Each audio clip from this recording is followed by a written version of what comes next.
Assalamualaikum warahmatullahi wabarakatuh. Segala puji bagi Allah yang telah memberikan kita semua rahmat serta nikmatnya, sehingga kita semua bisa berkumpul di tempat yang insya Allah dirahmatinya ini. Tak lupa juga salawat serta salam marilah kita haturkan kepada baginda besar kita Nabi Muhammad SAW yang telah membawa kita dari zaman kegelapan hingga zaman terang benderang seperti saat ini. Saya ucapkan terima kasih kepada Dr. of Engineering Hadia Warman, SSI MSK, selaku penanggung jawab program Research Based Learning. Terima kasih kepada Ustaz Suwanto, LCMPD, selaku Kepala Sekolah SMAIT Al-Qudwa Islamic Boarding School. Terima kasih kepada guru pembimbing saya, Bunda Hasna Halim, SKMNN. Terima kasih juga kepada para dewan guru sekalian, dan juga teman-teman semua yang telah mensupport saya dalam tercetusnya ide dan gagasan dari karya ilmiah saya yang berjudul Poster yang Mudah Mempengaruhi Orang Lain Akan Kesadaran Kebersihan. Sebelumnya izinkan saya memperkenalkan diri secara singkat. Nama saya Faraizatun Nisa, saya duduk di kelas 11 SMAIT Al-Qudwa Islamic Boarding School dengan jurusan Ilmu Pengetahuan Sosial. Kita masuk pada bab 1 yaitu pendahuluan. Karena penelitian saya ini di pesantren, maka saya akan sedikit menjelaskan tentang pesantren. Pondok pesantren merupakan salah satu bentuk lembaga pendidikan keagamaan yang tumbuh dan berkembang di kalangan masyarakat. Pesantren mendidik santri-santrinya untuk selalu semangat beribadah, berakhlak mulia, berbadan sehat, berwawasan luas, kreatif, terampil, dan mampu mengamalkan ilmunya di masyarakat. Diharapkan para santri dan pemimpin serta pengelola pondok pesantren tidak saja mahir dalam aspek pembangunan moral dan spiritual dengan intelektual yang bernuansa agamis, namun dapat pula menjadi penggerak, motivator, dan inovator dalam pembangunan kesehatan, serta mampu menjadi teladan dalam berperilaku hidup bersih dan sehat bagi masyarakat sekitar.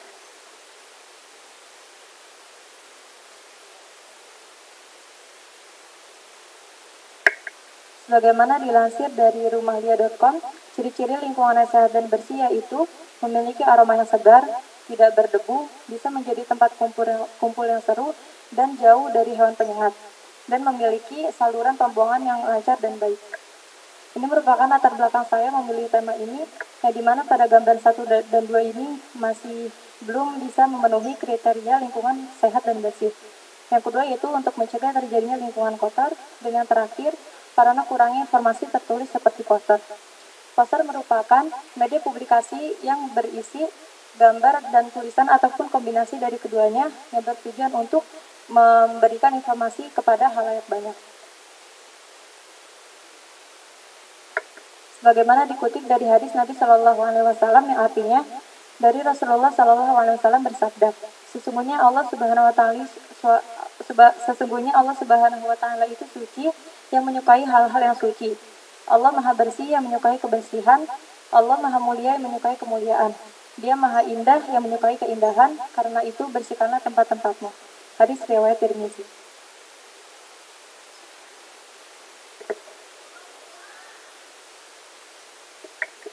Berikut ini adalah salah satu contoh sekolah yang bersih tanpa OB. SD Negeri Sawajajar 6 Malang menerapkan aturan ketat soal sampah. Hampir di semua sekolah memiliki tempat sampah, namun khusus di sekolah ini tidak ditemukan tempat sampah satupun. Di sudut-sudut sekolah sulit ditemukan tempat sampah. Meski begitu,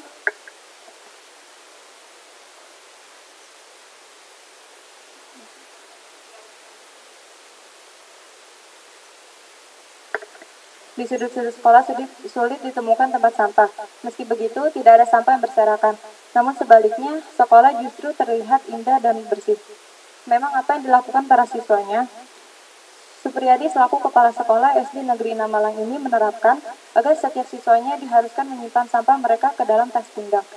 Cara ini adalah upaya menumbuhkan kesadaran siswa akan lingkungan sehat sekaligus penguatan pendidikan karakter. Program yang mulai dijalankan awal tahun 2018 ini nyatanya berhasil memperindah kebersihan sekolah. Sebagaimana biasa kita dengar dari Kiai Haji Amang Syafruddin pernah mengatakan, orang Islam itu bukan yang tidak memiliki masalah, namun bagaimana cara ia menyelesaikan suatu masalah. Rumusan masalah saya di sini yaitu bagaimana efektivitas media poster untuk kebersihan pesantren, bagaimana bentuk media poster yang digunakan dalam menjaga kebersihan, dan bagaimanakah kemenarikan media poster dalam menjaga kebersihan lingkungan. Untuk tujuan penelitiannya yaitu memaparkan efektivitas media poster dalam menjaga kebersihan lingkungan pesantren, mengetahui bentuk media poster yang digunakan dalam menjaga kebersihan, dan mengetahui kemenarikan media poster dalam menjaga kebersihan.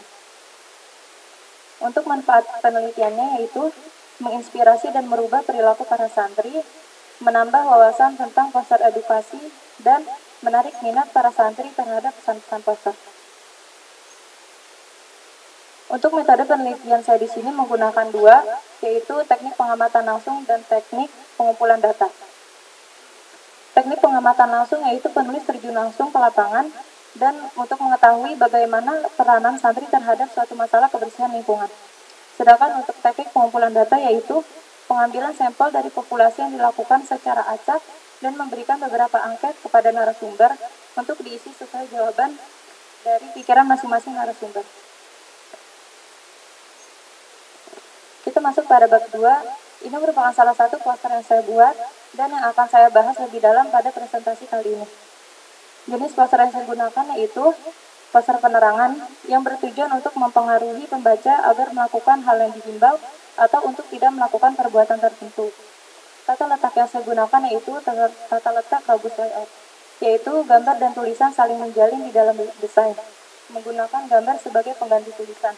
Misalnya, seperti tulisan smile diganti dengan gambar. Susunan layout ini menampilkan perpaduan gambar dan teks sehingga membentuk suatu cerita. Seperti yang dilansir dari zona-referensi.com, ciri-ciri dan karakteristik poster yang baik dan benar ada 9, yaitu bahasanya padat, singkat, dan komunikatif. Arti dari kata-kata yang digunakan pada poster tidak banyak dan tidak bertele-tele, namun informasi dalam poster dapat tersampaikan dan dapat dicerna dengan baik. Yang kedua yaitu poster bersifat persuasif atau bersifat ajakan. 3. Dilengkapi dengan gambar ataupun ilustrasi. Sebuah poster tidak hanya berisi teks kata-kata saja, namun akan lebih baik lagi jika disertai dengan gambar ataupun ilustrasi.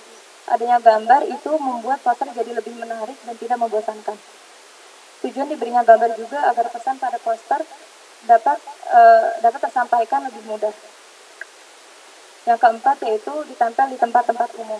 Tujuannya adalah agar poster dapat dilihat banyak orang, misalnya seperti ditempel di pasar, di pinggir jalan, ataupun di alun-alun. Yang kelima yaitu didesain di atas kertas atau kain. Selain kertas, poster juga bisa didesain di atas media datar seperti kain ataupun papan. Yang keenam yaitu mengandung unsur warna yang mencolok.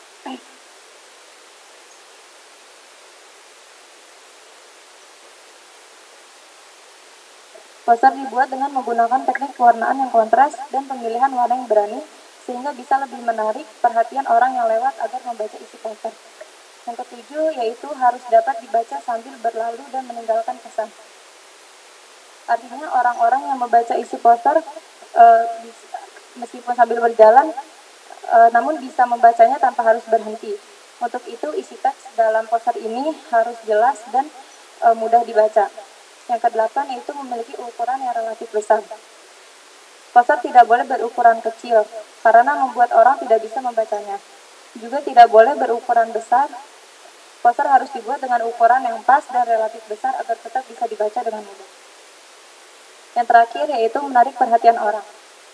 Bisa kita simpulkan dari 9 ciri-ciri di atas ini, jika sebuah poster harus memiliki nilai kemenarikan agar poster bisa dibaca dan dapat diterima di kalangan luas. Hal ini bisa dilakukan dengan memilih warna yang mencolok, memasukkan gambar yang menarik, serta menggunakan kata-kata yang jelas dan mudah dibaca. Berikut sekadar info terkait macam-macam warna dan artinya. Warna putih yaitu bersih dan suci. Warna biru membawa makna positif dan memancarkan kekuatan. Warna hijau identik dengan alam dan mampu memberi suasana yang santai. Coklat dapat menimbulkan kesan modern dan mahal karena kedekatannya dengan warna emas. Warna merah yaitu simbol keberanian. Negatifnya warna merah identik dengan kekerasan. Ukuran poster yang saya gunakan yaitu ukuran A3, karena ukuran ini menurut saya sangat proporsional, karena tidak begitu mengambil banyak ruang dan dapat dilihat dari jarak jauh. Ini merupakan poster yang telah saya buat sebagai bahan penelitian. Isi pada poster pertama ini berkaitan dengan medis, sedangkan poster yang kedua menuju pada pemilahan sampah. Dan saya meletakkan poster-poster ini di depan kelas, di depan asrama awal, dan di depan masjid atas. Berikut kisi-kisi angket yang saya sebarkan untuk penelitian ini, yaitu sikap santri terhadap sampah yang berserakan dan menanyakan pendapat santri terhadap poster yang dipublikasikan. Dalam penelitian ini saya masih dalam proses sehingga masih belum ada hasilnya. Namun rata-rata jawaban dari kisi-kisi sikap santri terhadap sampah yang berserakan menunjukkan sikap yang peduli, dan untuk pendapat terhadap poster mendapatkan respon positif. Saya menyadari bahwa karya tulis ini masih jauh dari kata kesempurnaan, oleh karena itu saya mengharapkan kritik dan saran yang bersifat membangun dari para pembaca.